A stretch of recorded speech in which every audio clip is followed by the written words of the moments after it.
नमस्कार साथियों, आज हम सर्व समीकरणों के प्रयोग द्वारा गुणनखंड देखेंगे।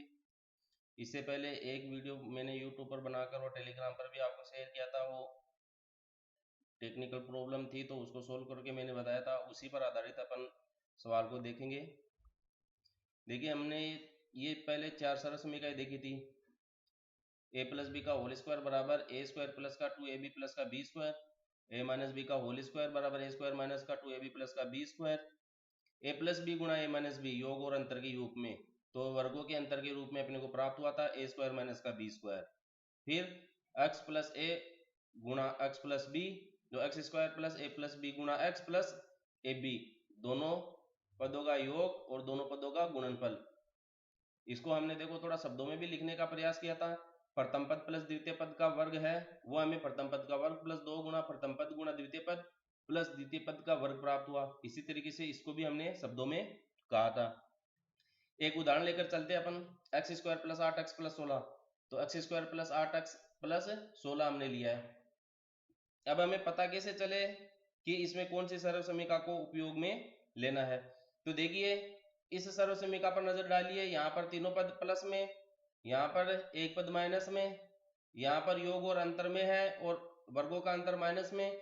यहाँ पर इसके देखो एक चर राशि भी अपने को साथ में प्राप्त हो रही है, और ये ए और बी, यानी कि इसमें प्रथम पद द्वितीय पद के साथ एक तीसरा अन्य पद आ रहा है, और एक्स स्क्वायर प्लस ए प्लस बी गुणा एक्स प्लस ए बी, इस तरीके से हमको यहाँ पर प्राप्त हो रहा है। तो तीनों पद प्लस में, इसका मतलब पहली सर्व समीकरण को अपने को काम में लेना है।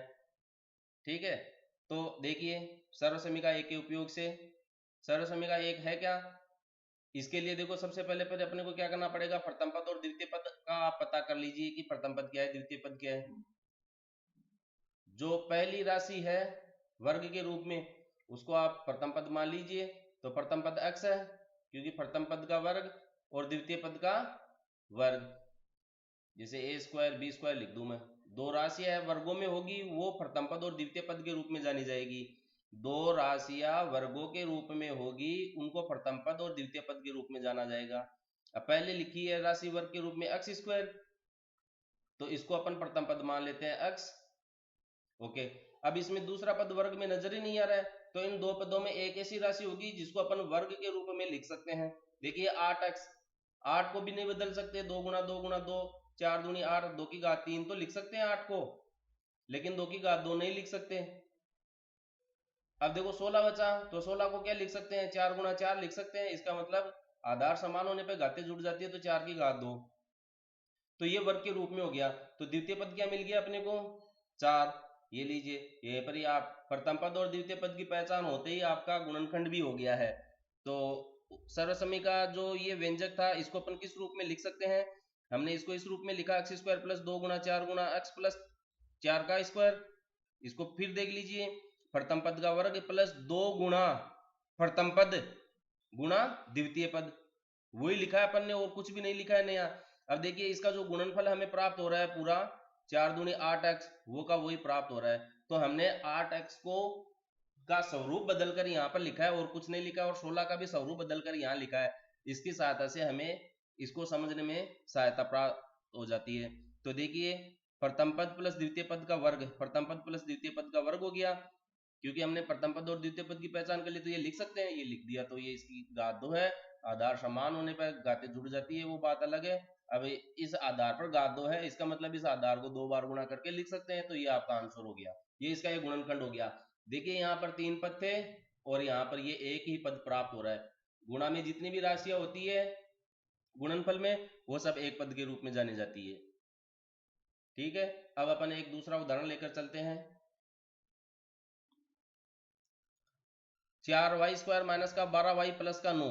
देखिए पहला जो अभी ऊपर अपन ने सवाल देखा, उसमें तीनों पद प्लस के थे, लेकिन इसमें देखो बीच वाला जो पद है वो माइनस में आ रहा है। इसका मतलब बीच वाला पद माइनस में किस में आ रहा है, सर्व समीकरण के 2 के प्रयोग में। सर्व समीकरण 2 जो है अपनी, a माइनस बी का होल स्क्वायर बराबर ए स्क्वायर माइनस का 2ab प्लस का बी स्क्वायर। देखिए ये बीच वाला पद माइनस में आ रहा है, इसलिए इसका 2 का प्रयोग कर लेंगे, सर्व समीकरण 2 का। अब यहाँ पर वो बात अलग है, कई किताबों में क्या होता है, x माइनस बी का whole square, x minus Y का होल स्क्वायर लिखा हुआ रहता है, तो एक्स स्क्वायर माइनस का 2xy प्लस का वाई स्क्वायर मिल जाएगा। आपको इन चीज़ों का तो क्या अभ्यास हो जाना चाहिए। स्वरूप कुछ भी लिखे लेकिन उसका जो मानक मान है उसकी जगह आप कुछ भी रख दीजिए, पी क्यू ले लीजिए आप, जैसे यहाँ पर एल एम ले लीजिए, ए की जगह एल, बी की जगह एम। इन चीज़ों से आपके सेहत पर कोई प्रभाव नहीं पड़ना चाहिए। अब देखिए आगे, तो सर्व समीका 2 है a माइनस बी का होल स्क्वायर बराबर प्रथम पद का वर्ग माइनस 2 गुणा प्रथम पद गुणा द्वितीय पद प्लस द्वितीय पद का वर्ग। अब इस सवाल में भी हमें यही करना है, प्रथम पद और द्वितीय पद की पहचान करनी है। ओके, तो पहली जो राशि होती है जहां पर घात 2 लिखी हुई रहती है उसका पूरा पद हमें वर्ग के रूप में मिलना चाहिए, लेकिन यहाँ पर हम देख रहे हैं कि ये वाई स्क्वायर है लेकिन 4 पे घात 2 नहीं है। तो क्या 4 को घात 2 में लिखा जा सकता है क्या? ये देखिए 2 गुणा 2 ऐसे लिख सकते हैं अपन इसको। इसलिए हमने क्या किया, 4y स्क्वायर को 2y की घात 2 के रूप में लिख दिया इसका बदल कर। फिर देखिए इसमें द्वितीय पद का भी एक वर्ग होना चाहिए, प्रथम पद का वर्ग और द्वितीय पद का वर्ग, लेकिन द्वितीय पद का वर्ग यहाँ पर तो देखने से पता नहीं चल रहा है कि कौन सा है। तो आप कंटिन्यूस चले, जैसे 12y है तो y को तो अपन घात 2 में बदल नहीं सकते किसी भी शर्त पर, इसका मतलब ये पद तो हो नहीं सकता है। लेकिन क्या 9 को वर्ग में बदला जा सकता है क्या? तो 9 को आप क्या लिख सकते हो, 3 की घात 2 लिख सकते हो। ये तो छोटी छोटी चीजें हैं, 3 गुणा 3, इसलिए दिक्कत नहीं है। तो हमें प्रथम पद का पता चल गया 2y, द्वितीय पद का पता चल गया 3। तो हमने लिख दिया 2y का होल स्क्वायर माइनस प्रथम द्वितीय पद का वर्ग हो गया। देखिए एक बार इसको प्रथम पद का वर्ग और द्वितीय पद का वर्ग इसी पर गौर कीजिए आप। तो प्रथम पद का वर्ग और द्वितीय पद का वर्ग हमने लिख दिया। अब बीच वाला पद लिखना है, तो बीच वाला पद क्या होता है, 2 गुणा प्रथम पद गुणा द्वितीय पद। तो 2 गुणा प्रथम पद 2y गुणा द्वितीय पद, ये हो गया। इनको आगे गुणनफल में मैंने बताया आपको, 2 को 3 से गुणा करो या 3 को 2 से गुणा करो, रिजल्ट आपको सही मिलेगा, उससे फर्क नहीं पड़ता है, आगे पीछे लिख सकते हो, और माइनस का चिन्ह है ही है। तो जब इतना अपन ने लिख दिया तो अब एक बार थोड़ी सी नजर इस पे भी डाल लीजिए। ये 2 को 3 से गुणा करो 6 को 2 से गुणा करो 12y, माइनस का 12y मिल गया कुल मिला के। तो यहाँ पर देखो क्या है, माइनस का 12y। हमने देखो लिखने का तरीका बदला है और उसका मान वो का वही प्राप्त हो रहा है, इसकी मान में इसके हल में कोई फर्क नहीं पड़ रहा है। अब देखिए सर्व समीकरण 2 में हमें प्रथम पद 2y मिला, द्वितीय पद 3 मिला, तो 2y माइनस 3 का होल स्क्वायर, तो ये चीज अपने को मिल गई थी। अब 2y माइनस 3 का होल स्क्वायर है तो इसको 2y माइनस 3 को अपन 2 बार गुणा करके लिख देंगे, ये इसका गुणनखंड हो गया। 2y माइनस 3 गुणा 2y माइनस का 3, ये आपका हल हो गया। यहाँ पर ये लीजिए। अब देखिए एक सवाल आपको दिया गया है 49p स्क्वायर, 49p स्क्वायर उदाहरण 3 की अपन चर्चा करें, माइनस का 36। देखिए इसमें 2 पद है, इसमें जो सर्व समीकरण 1 और 2 में जो बीच का पद आता है उस बीच वाले पद जैसा ये सवाल नहीं है। तो देखिए क्या 49 को अपन इस तरीके से लिख सकते हैं क्या, और 36 को किस तरीके से लिख सकते हैं? सबसे पहले तो आप जो चर राशियां होती हैं, अचर राशियां, उनको वर्गों में बदलने की कोशिश कीजिए। 7 7 49 होता है 7 की घात 2, और 36 किसका वर्ग होता है, 6 का वर्ग होता है, यानी कि 6 गुणा 6 होता है। सबसे पहले आप ये काम कर लीजिएगा, सर्व समीकरणों का जब गुणनखंड आता है तो उनको आप इस तरीके से जो अचर राशि है उनको वर्गों में बदल लो, जो भी है जितनी भी जिनको बदल सकते हो उनको, कोई दिक्कत नहीं उससे। तो ये 7 पी का होल स्क्वायर हो गया और ये माइनस 6 का होल स्क्वायर। तो ये देखो हमें किस सर्व समीकरण का लग रहा है, A square minus B square, या आप लिख सकते हो X square minus Y square के स्वरूप का दिख रहा है। तो ये स्वरूप कौन सी सर्व समीकरण में था, तीसरी सर्व समीकरण में है, देख लीजिएगा। ये ए स्क्वायर माइनस का बी स्क्वायर, तो ए प्लस बी गुणा ए माइनस बी इसका गुणनखंड हो जाता है।